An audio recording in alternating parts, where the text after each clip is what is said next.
친구들 안녕. 이번 시간에는 죄가 어떻게 아담과 하와에게서 아담과 하와의 후손인 가인과 아벨에게로 이어졌는지 살펴볼게요.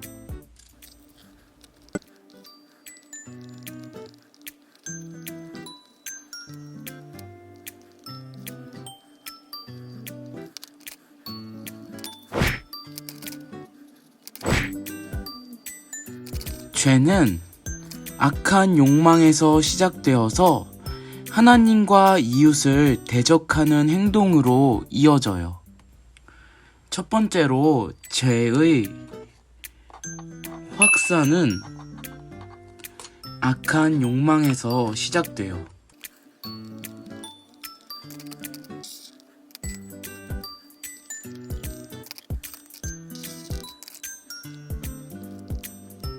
죄는 아담과 하와의 마음에만 머물지 않고 후대에도 전달되었어요.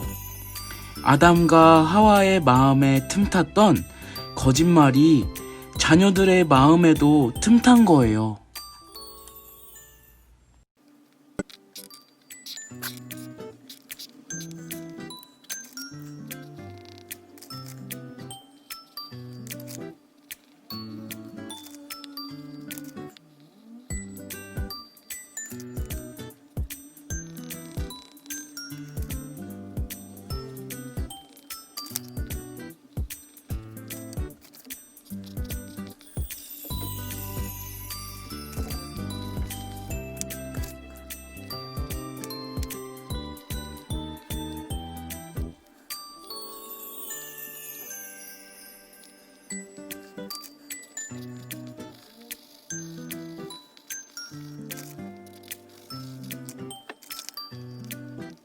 가인이 질투하는 장면에서 죄의 확산을 볼 수 있어요. 가인은 농산물을, 아벨은 양을 하나님께 드렸어요. 그러나 하나님은 아벨의 제사만 받으셨어요.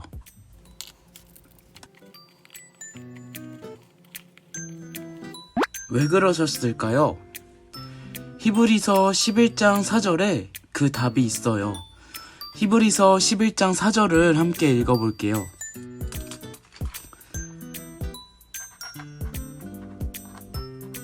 믿음으로 아벨은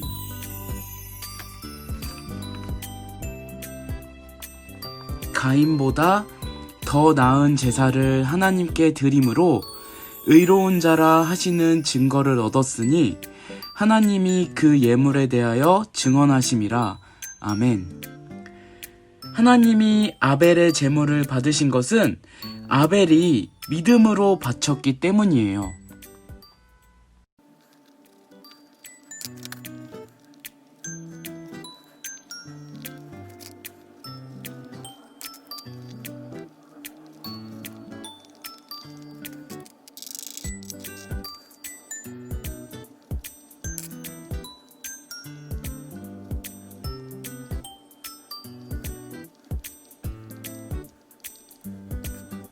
자기의 재물이 거절당했다는 것을 안 가인의 마음속에는 뭔가 부글거리기 시작했어요.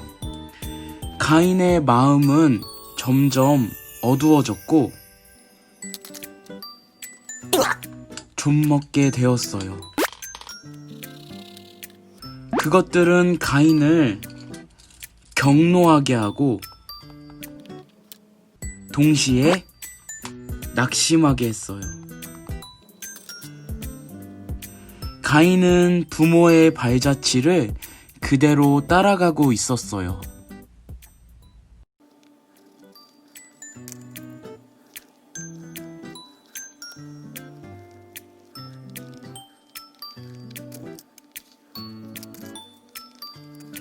그러나 가인이 악한 욕망에 따라 행동하기 전에 하나님께서 가인에게 진실을 말씀해 주셨어요. 가인이 범죄하기 전에 은혜를 베푸신 거예요. 창세기 4장 7절을 함께 읽어볼게요. 내가 선을 행하면 어찌 낯을 들지 못하겠느냐. 선을 행하지 아니하면 죄가 문에 엎드려 있느니라. 죄가 너를 원하나 너는 죄를 다스릴지니라. 아멘. 하나님은 가인에게 유혹을 거절하고 죄의 욕망을 다스리라고 조언하셨어요. 유혹에 직면할 때 우리는 마음속에서 메아리치는 하나님의 음성을 들을 수 있어요. 그러나 하나님의 조언에도 불구하고 가인은 아벨을 죽였어요.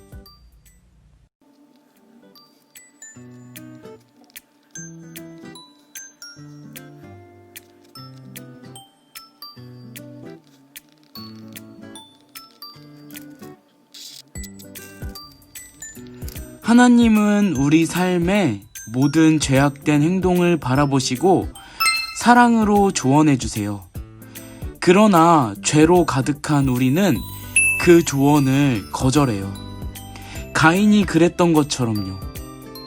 악한 욕망은 악한 행동을 낳아요.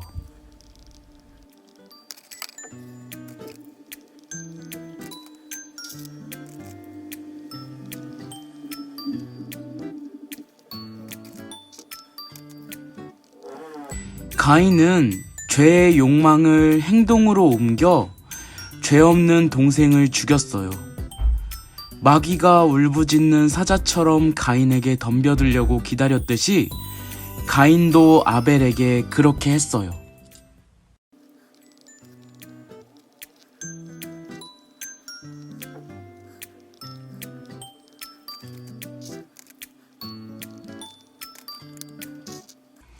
죄는 마귀가 우리에게 한 짓을 다른 사람에게 하는 거예요. 죄는 죄의 욕망에서 시작해서 다른 사람을 향한 죄의 행동으로 끝이 나요.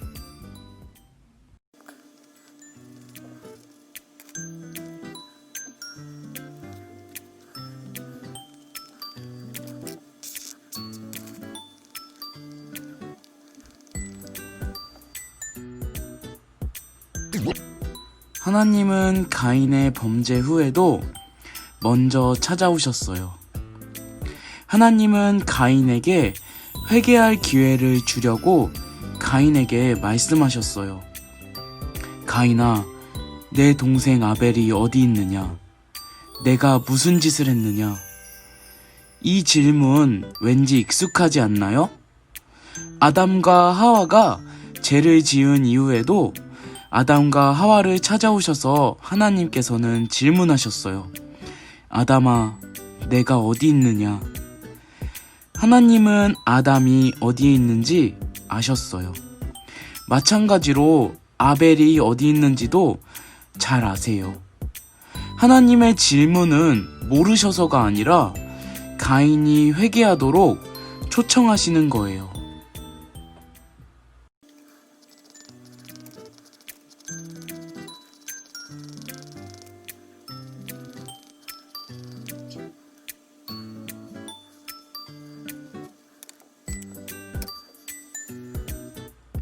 우리에게도 마찬가지예요. 우리가 죄를 지을 때 하나님은 비난부터 하지 않고 회개하라고 부드럽게 초청하세요.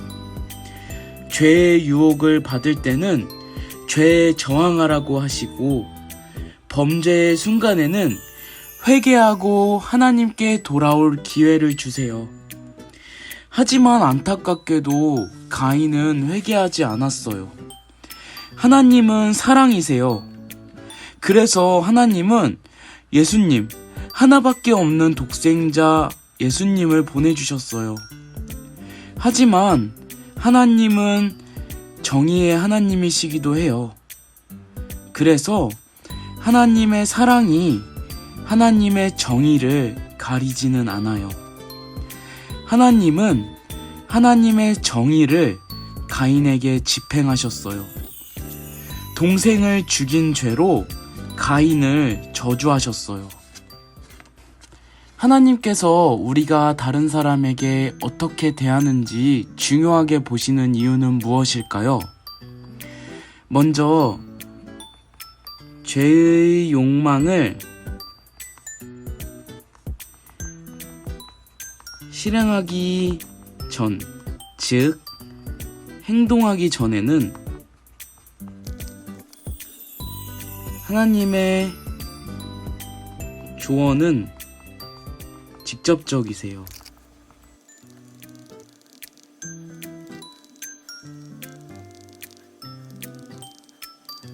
죄의 욕망을 죽여라. 그것을 다스려 올바로 행동하라. 그것에 저항하고 굴복하지 말라. 그럼 범죄 후의 해결책과 조언, 소망은 무엇일까요? 수많은 실패 앞에서 우리는 어떻게 해야 할까요? 단순히 실패하지 마! 라고 말하는 것으로는 충분하지 않아요. 복음은 우리가 실패한 후 무엇을 해야 하는지 가르쳐줘요.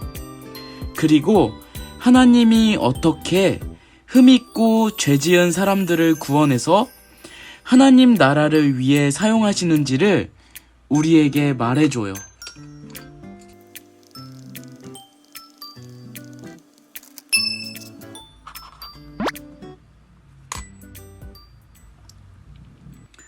죄의 확산은 오직 하나님의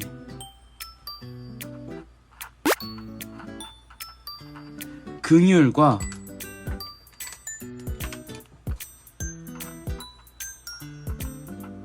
약속으로 방지돼요.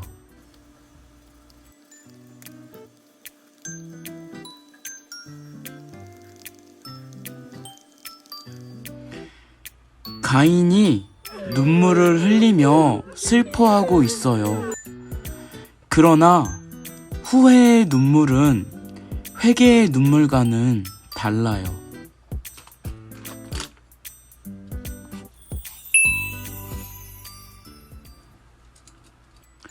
후회는 회개가 아니에요. 가인이 운 이유는 자신에게 주어진 벌이 감당할 수 없다고 느꼈기 때문이에요.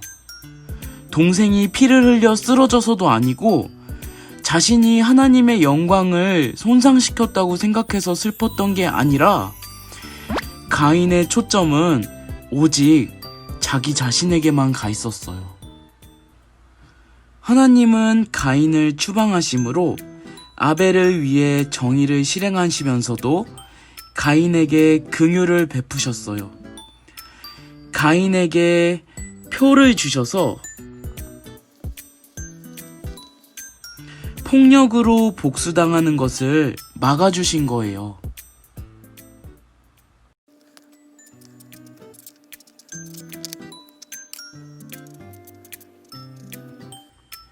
하나님은 아담과 하와를 에덴 동산에서 추방하셨지만 동물의 가죽을 입혀주셨어요. 이런 하나님의 행동은 하나님의 아들, 예수님의 희생을 통해서 긍휼을 받을 날을 예표해요. 하나님은 정의를 실행하시면서도 우리를 위해 긍휼의 표를 주세요.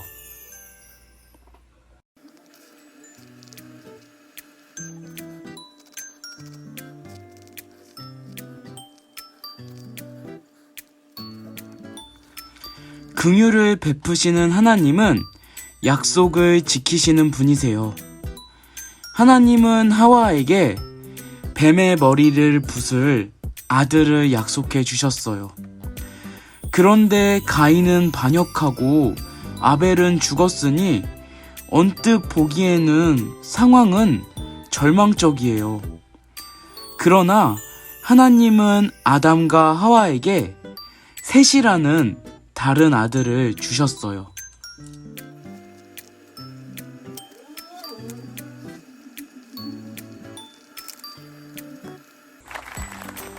수천 년 후에 셋의 후손에서 약속된 여자의 후손이 태어날 거예요.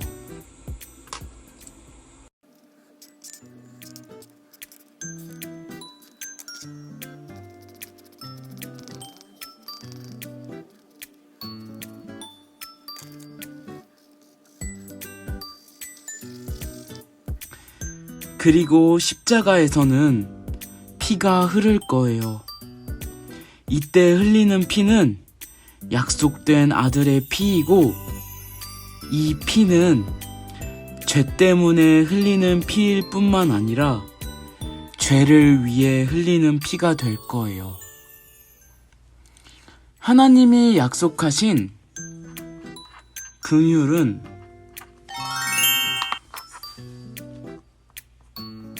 죄를 이겨요. 그러므로 우리는 하나님께 구원과 사명 감당을 위한 능력을 구해야 해요.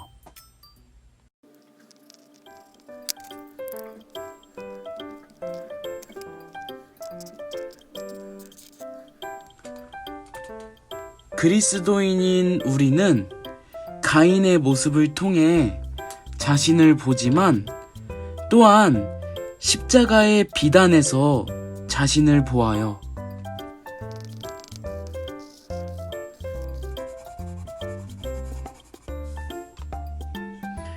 하나님은 죄에 대한 진노를 십자가에 쏟아 부으심으로써 온전한 의를 나타내셨어요. 또한 십자가에 매달린 아들 예수님을 통해서 우리에게 은혜를 베푸심으로 온전한 긍휼을 나타내셨어요. 우리는 용서하시는 하나님, 변화시키시는 하나님, 회개의 기회를 주시는 하나님을 사람들에게 알림으로써 죄의 확산을 늦출 수 있어요. 예수님의 은혜, 하나님의 사랑을 깨닫고 많은 이들에게 십자가의 복음을 전함으로 죄의 확산을 막고 방지하고 늦추는 우리 모든 친구들이 되길 바래요. 그럼 다음 시간에 또 만나요. 안녕.